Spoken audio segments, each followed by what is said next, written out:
The sinking of the Titanic in 1912 was a tragedy that claimed the lives of nearly 1,500 people. But it wasn't only human lives that were lost to the icy water. Aboard that ill-fated voyage were personal treasures, some of immense monetary value, others just steeped in sentimental worth. Around 2,200 people boarded the great ship, and they took with them the personal effects that made up their daily lives. For some, like those in first class, these were simply expensive but cherished trinkets. But for others down in steerage, it was literally all they had. But one thing I often get asked about, and actually most recently by my friend Garrett, which is why I'm making this video, hi Garrett, is what were the most expensive items that were lost with the Titanic? From priceless jewels, technological marvels, and even an infamous book. Ladies and gentlemen, I'm your friend Mike Brady from Ocean Liner Designs, and today we're going to explore some of the most valuable items lost and found in the sinking of the Titanic.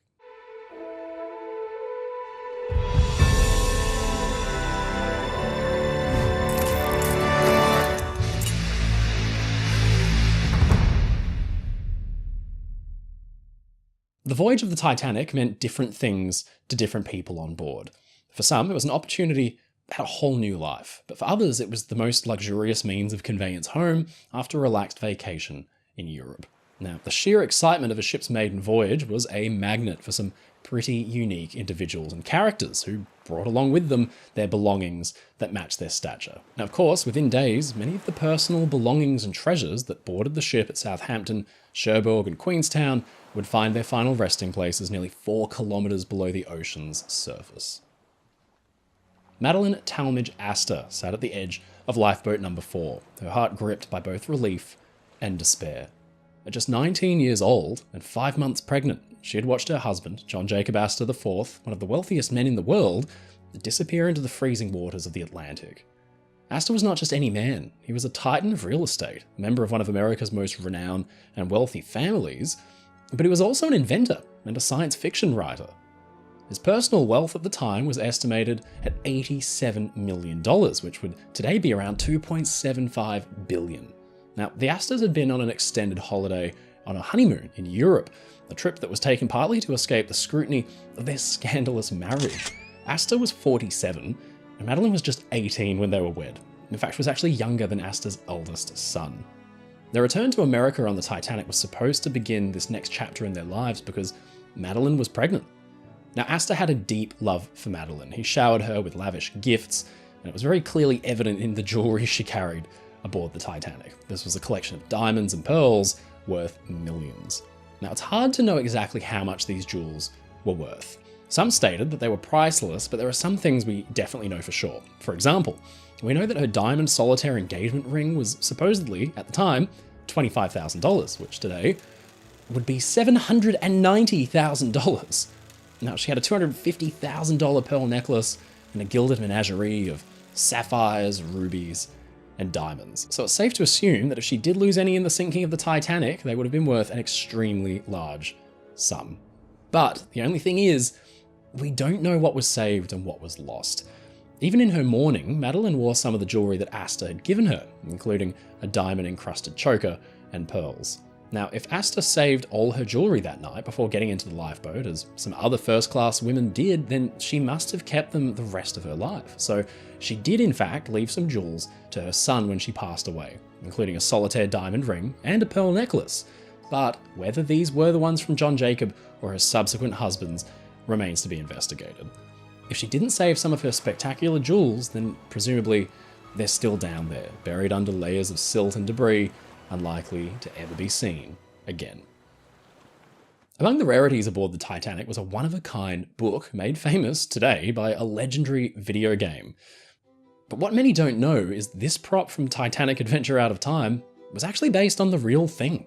It was an extremely rare edition of the Rubaiyat of Omar Khayyam, an 11th century Persian collection of poetry bound in Moroccan leather and decorated with gold and encrusted with nearly 1,500 precious gems, including rubies, emeralds, and topaz. Now, the binding was considered by experts to be the most ambitious of its kind in history, and it took its creators 2 years to accomplish. The Rubaiyat is a philosophical work that speaks to the fragility of life, fate, and the brevity of human existence, so it's more than fitting that it found a place aboard Titanic even though it did so entirely by chance. This particular copy had been auctioned in London before being purchased by a mysterious collector named Gabriel Weiss, who had an eye for rare and valuable artifacts. But he got it for an absolute bargain, thanks to the effects of the coal strike that had brought Britain's markets to a near standstill in 1912. Weiss picked it up for just £405, a sum that equates to roughly £44,000 today, or about $60,000. Yes, it's an impressive sum, but it was thought that the book was actually worth 3 times that at the time, about $180,000. The auction house, Sotheby's, consigned the Rubaiyat carefully. They packed it and protected it, and they sent it on one of the few ships that was actually crossing the Atlantic that month, Titanic. Being the newest luxury liner in the world, the White Star Line had diverted precious coal from other ships so that she could actually complete her maiden voyage. So passengers who had bookings on other liners were moved over, and then the Rubaiyat found its way on board too, likely in a dedicated book storage, which was right at the very stern of the ship in a hold just above the propellers. Now this area is still intact on the wreck, but it's buried deep into the mud at the bottom of the ocean. In theory, the Rubaiyat could be in excellent condition because leather has been known to survive down there quite well. We know where it is, we just have no real way to get there. So what if we could? Well, auctioneering experts think the value could be into the hundreds of thousands or even millions of dollars. Now, in contrast to this beautiful binding of 11th century art, another masterpiece was lost that night in April 1912 that was of a more mechanical nature. In the bows of the Titanic's cargo hold, towards the bow, was another symbol of luxury and affluence, an elegant Renault Type CB Coupe de Ville. This car, which had been purchased by the wealthy American couple William Carter and Sally Carter during their travels in Europe, was a surefire sign of their success and their refined taste. In 1912, cars were relatively rare, and Henry Ford's Model T was just beginning to gain traction as a more viable, affordable tool for the masses.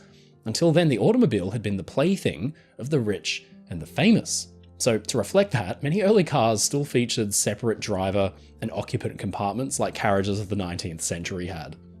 The Renault CB Coupe de Ville was a technological marvel of its time, and of course, for the Carters, once they got it back to the US, their exotic, European, beautiful red and gold vehicle would have turned a lot of heads. It's thought the car was the only automobile aboard Titanic, and it was kept down in one of the forward holds.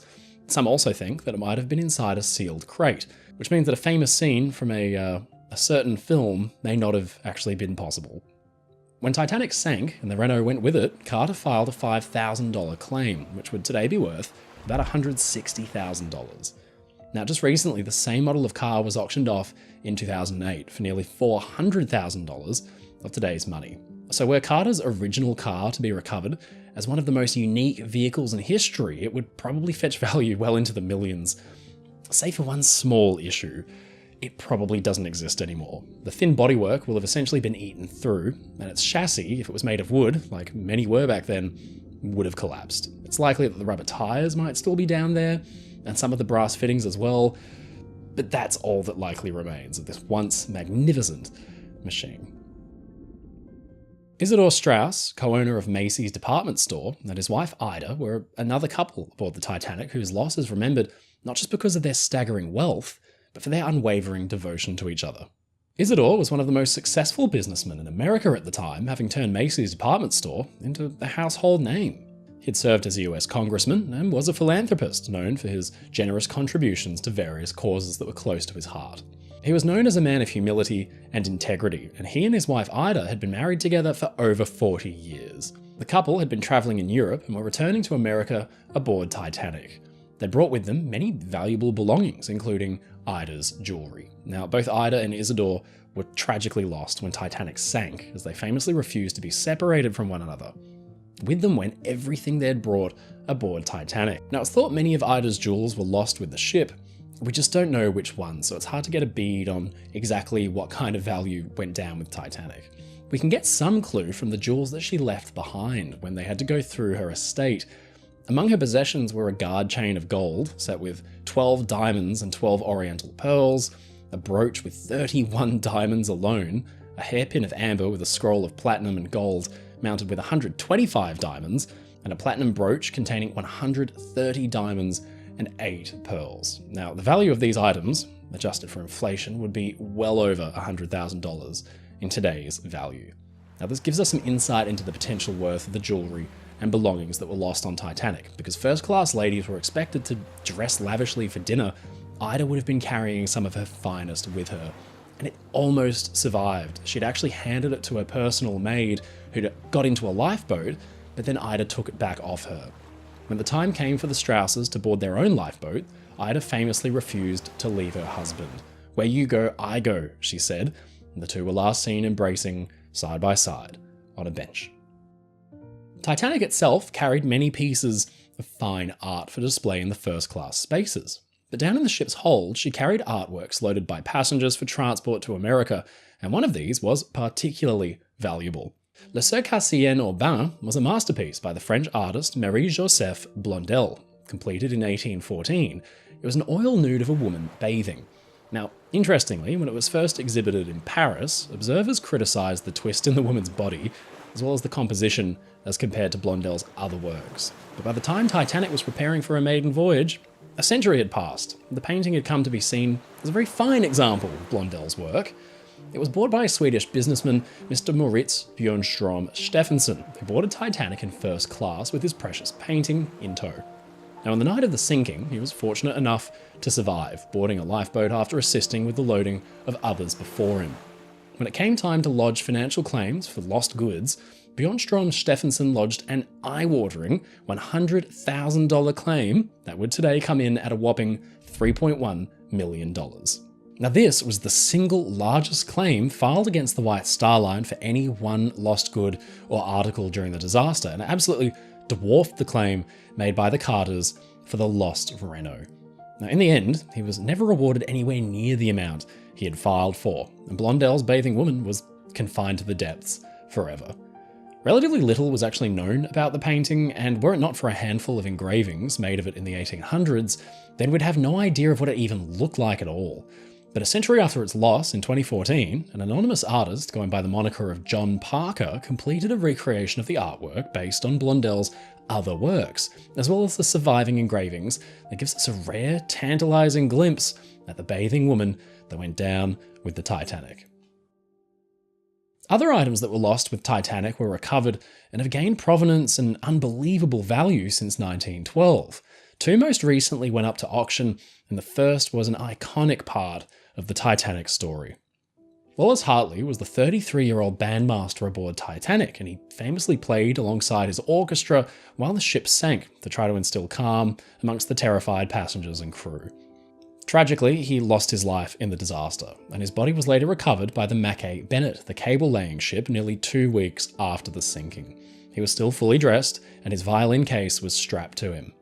The case disappeared after the recovery, but then, after many years, in March 2013, an investigation determined that an item that had been in the possession of a British man was indeed the violin Hartley had used on the Titanic.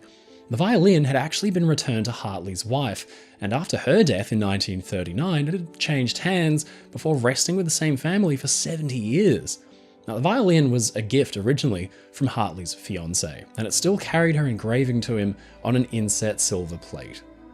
In 2013, an auction put the violin up for sale, and it fetched an incredible £900,000, that's $1.7 million. The violin itself is no Stradivarius, and it's damaged from its time spent in the salt water, but the historical provenance pushed its value into the hundreds of thousands.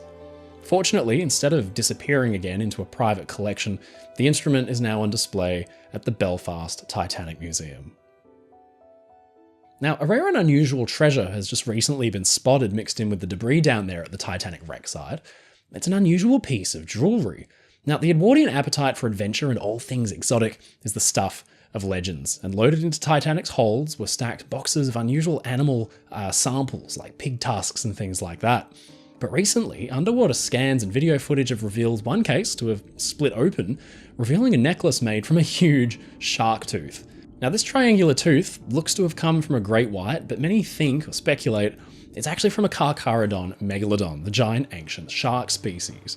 Now, the tooth was believed to be part of the personal collection of an affluent American passenger with a passion for paleontology and collecting rare items. Now, both then and now, megalodon fossils, especially the teeth, have always been highly coveted among collectors thanks to their rarity and the sheer awe that they inspire as remnants of one of the largest marine predators in Earth's history. The necklace it was attached to still sits on the sea floor, and it's unlikely to be recovered. Today, items recovered from the Titanic wreck can't be sold individually at auction, but if it did, the necklace would probably fetch the hundreds of thousands of dollars and likely become the most expensive shark tooth in history.